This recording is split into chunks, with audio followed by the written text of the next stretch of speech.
नमस्कार दोस्तों, स्वागत है आपका हमारे YouTube channel general study bye freedom पर। आज लेकर के आए हैं कक्षा 10 विज्ञान विषय के अध्याय 3 धातु एवं अधातु का भाग प्रथम है। ये पिछले वर्षों के बोर्ड परीक्षा में आए हुए तथा इस वर्ष के बोर्ड परीक्षा हेतु अति महत्वपूर्ण एनसीईआरटी के प्रश्न संग्रह आपके सामने प्रस्तुत किए गए हैं, जिसका पूर्व वर्षों में बहुत ज़्यादा लाभ प्राप्त हुआ है। आइए शुरू करते हैं। पहला क्वेश्चन है, निम्न में से कौन सी धातु अम्ल से हाइड्रोजन विस्थापित नहीं करती है। दोस्तों, पहला option A Fe, B zinc, C copper, D option है Hg यानी कि पारा। तो दोस्तों, इस प्रश्न का सही जवाब है जो कि ऑप्शन नंबर सी है, कॉपर, जो यूपी बोर्ड परीक्षा 2014, 15 और 20 में पूछा गया है। अगला सवाल, एंटीमनी या आर्सेनिक है।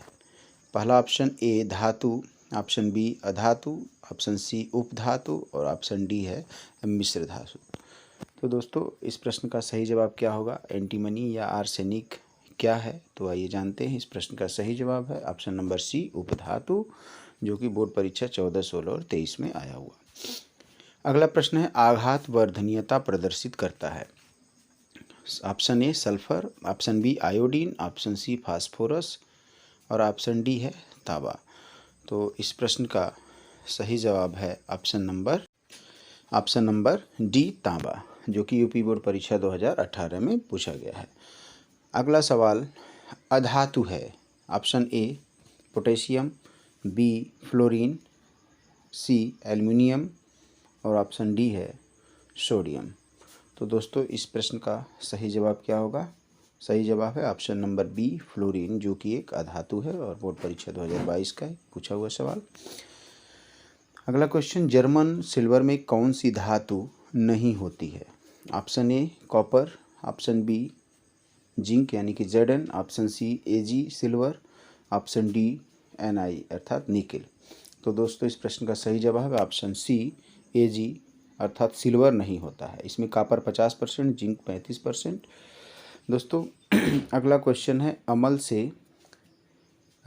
से हाइड्रोजन हटाने वाला धातु है। A Zn, B copper, Cg, D Hg। इस प्रश्न का सही जवाब है ऑप्शन नंबर ए Zn अर्थात जिंक, जो कि अम्ल से क्रिया करके हाइड्रोजन को विस्थापित करता है। अब अगले प्रश्न की ओर बढ़ते हैं। कैल्शियम फास्फेट का सूत्र है। ऑप्शन ए CaPO3 का whole twice, option B CaPO4, option C Ca3PO4 का whole twice, option D CaP2O4। तो दोस्तों, इस प्रश्न का सही जवाब है ऑप्शन नंबर सी Ca3PO4 का होल थ्राइस। दोस्तों, इस प्रश्न का सही जवाब होगा। क्वेश्चन अगला, निम्न में से कौन सा धातु अम्लीय विलयन से हाइड्रोजन विस्थापित नहीं करता है। Option A Mg, option B Pt, option C Cu, option D Hg। तो दोस्तों, इसमें से कौन सा धातु है जो अम्लीय विलयन से हाइड्रोजन विस्थापित नहीं करता है? तो वो है ऑप्शन ए Mg अर्थात मैग्नीशियम, जो विस्थापित नहीं करता है। अगला क्वेश्चन है, निम्न में से कौन सी धातु ऊष्मा की कुचालक है। ऑप्शन ए है पारा, बी सोडियम, सी सीसा, डी लोहा। तो दोस्तों, इस प्रश्न का सही जवाब है ऑप्शन नंबर सी अर्थात सीसा, जो क्या होता है, कुचालक होता है। अगला क्वेश्चन, एल्युमिनियम की सतह पर ऑक्सीजन परत बनना कहलाता है। ए एनोडिंग, बी कैटिनेशन, सी बेसमरीकरण और डी इनमें से कोई नहीं। जी हाँ दोस्तों, एल्युमिनियम की सतह पर जो ऑक्सीजन की परत होती है उसको हम क्या कहते हैं? ऑप्शन नंबर ए इसका सही जवाब है। इसको हम एनोडिंग कहते हैं, जो कि बोर्ड परीक्षा 2022 का पूछा हुआ प्रश्न है।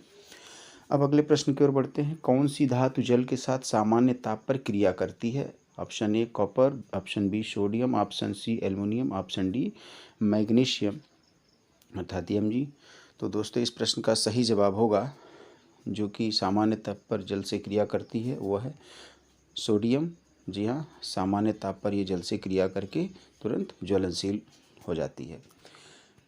अगला क्वेश्चन है, ताम्र ग्लांस का रासायनिक सूत्र है। Option A Cu2s, B Cu2O, option C है CuFe2S2, डी ऑप्शन है CuCO3। तो दोस्तों इस प्रश्न का सही जवाब है ऑप्शन नंबर ए Cu2S, जिसे हम ताम्र ग्लांस के नाम से जानते हैं। बोर्ड परीक्षा 2015